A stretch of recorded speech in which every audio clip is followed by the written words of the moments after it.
Сәлем достар, мен бүгін сіздерге 8 сынып Қазақстан тарихынан бөлімді жинақтау қайталау тапсырмаларын талдайтын боламын. Бұл бөлімнің тақырыбы Қазақ-жоңғар соғыстары. Бұдан кейін де мен бөлімдерді талдап отыратын боламын. Сондықтан сіздер менің каналыма тіркеліп, менің еңбегімді бағалап, ұнаса лайк басып, және сұрақтарыңызды комментарийға жазуларыңызды сұраймын. Олай болса бастаймыз. Бірінші бөлімді қайталау жинақтау тапсырмалары. Бірінші тапсырма. Не артық дейді. Әр тізбектен артық есімді, я болмаса оқиғаны алып тастаймыз, қалғандарын не біріктіретінін анықтауымыз керек. Бірінші, Болат, Сәмеке, Абылай, Жолбарыс деп беріліп тұр. Бұлар есімдер, яғни бұлар хандар. Бұл жерде артығы Абылай хан, себебі Абылай хан ұлы хан, ал Болат, Сәмеке, Жолбарыс кіші хандар.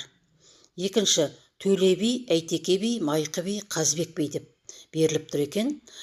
Бұл кезде біз Майқы биді алып тастаймыз, себебі Майқы би 12 ғасырда өмір сүрген қазақтың төбе биі, сондықтан Майқы биді алып тастаймыз. Ал Төле би, Әйтеке би, Қазбек би бұл 18 ғасырда өмір сүрген, Тәуке хан кезінде жет жарғы заңын шығаруға қатынасқан, сондай-ақ 300-ді билеген ұлы билер.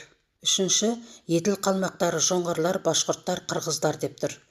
Бұл жерде артығы қырғыздар, себебі қырғыз халқы қазақ халқыменен бірге жоңғарларға қарсы бірігіп күресті. Ал еділ қалмақтары жоңғарлар, башқұрттар болса, қазақ халқына соғыс ашқан халықтар.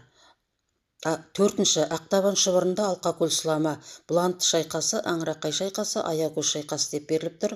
Бұл жерде Ақтабан шұбырында Алқакөл сұламаны алып тастаймыз, себебі бұл оқиға 1723 жылы жоңғарлардың Тұтқиылдан шабуылының нәтижесінде қазақтар жеңіліп, елінен айырылып, елінің 3/2 бөлігінен айырылып, шұбырып кеткен оқиға Ақтабан шұбырында Алқакөл сұлама деп аталынады. Ал Бұланты шайқасы, Аңырақай шайқасы, Аягөз шайқасын біріктіріп тұрған нәрсе, бұл үшеуі де жоңғарларға қарсы қазақ халқының шайқасы өткен жерлер. Достар, комментарийға осы Бұланты шайқасы, Аңырақай шайқасы, Аягөз шайқастары қай жылдары болды, қай жерде өтті, оларды кім басқарды, сол туралы қысқаша жазып кетулеріңізді сұраймын. Сонда естеріңде жақсы сақталады. Екінші тапсырмаға сөз жұмбақ берілген, және осы сөз жұмбаққа сұрақ қою тапсырылған. Бірінші, Сәмеке. Сәмеке орта жүз ханы деп қоюға болады. Севан Раптанға 1723 жылы қазақтарға шабуыл жасаған жоңғар қонтайшысы деп қоюға болады. Аманат бұл кепілге берілген адам. Жалпы екі мемлекет, көрші мемлекеттер бір-біріменен адалдық туралы шарт жасасқанда, сол адалдықтың белгісі ретінде хандар өздерінің балаларын кепілге беретін болған. Жоңғар деген сөзге 1635 жылы құрылған мемлекет деп қоюға болады, я болмаса Батыр Қонтайшы қандай мемлекет құрды деп те қоюға болады. Қабанбайға бұл жоңғар басқыншыларына қарсы күрескен батыр, дарабоз атанған батыр деп те қоюға болады. Жұт бұл малдың жаппай қырылуы. Ал империя деген, мысалы дүниежүзінің кең байтақ аумағын басып алып, билік жүргізетін мемлекеттер өзінің үлкен империясын құратын болған. Сондықтан осындай сұрақ қоюға болады. Назаров дегенге Сырымда атылы бастаған көтерілісшілерді жазалау отрядының басшысы деп қоюға болады. Бұны әлі өткен жоқсыздар, бірақ сіздерге өз білімдеріңді көтеру үшін алдын ала да сұрақтар қойылады. 18 ғасырда қазақ хандығының жағдайы қандай болды деген сұрақ қойылған. Қиын, дамыған, артта қалған. 5 дәйек келтіріңдер дейді. Қазақ хандығының 18 ғасырдағы жағдайы аса қиын болды. Ішкі саясатта да, сыртқы саясатта қазақ хандығы жағдайы ауыр болды. Қайыпқан, Тәуке хан құрған орталықтанған мемлекетті ұстап тұра алмады. Екінші, сұлтандардың аймақтық сепаратизмі күшейді. Достар, сепаратизм дегеніміз не? Комментарийға қысқаша жазып кетейік. Үшінші, 300-дің хандары жеке билік жүргізуге ұмтылды. Ұлы ханға бағынғысы келмеді. Бақ таласы мен тақ таласы өршіді. Мұның өзі қазақ хандығын дағдарыспен күйзеліске ұшыратты.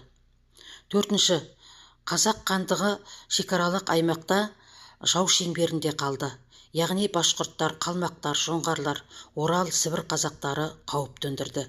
Қазақ хандығының жағдайын қиындатқан ең ауыр жағдай бұл 1723 жылғы жоңғар шапқыншылығы болды. Осы шапқыншылықтың нәтижесінде халық Ақтабан шұбырында алқакөл сұламаға ұшырады. 4-ші тапсырма: әңгіме кім туралы екенін табыңдар дейді. Жоңғар басқыншыларына тойтарыс беруді ұйымдастырған тұлға. 1710 жылы Қарақұмда құрылтай болды. Осы құрылтайда жоңғар басқыншыларына қарсы қолбасшы болып Әбілқайыр хан тағайындалды. Екінші, қазақтардың Ақтабан шұбырынды кезінде қырғынға ұшыраған туралы жазған кім? Ақтабан шұбырынды кезінде қырғынға ұшыраған туралы жазған Шәкәрім Құдайбердіұлы. Ол қазақтардың 3/2 бөлігі қырғынға ұшырады деп жазды Қалқаман Мамыр шығармасында. Үшінші сұрақ: оның билігі кезінде қазақ қоғамында сепаратизм күшейе түсті дейді.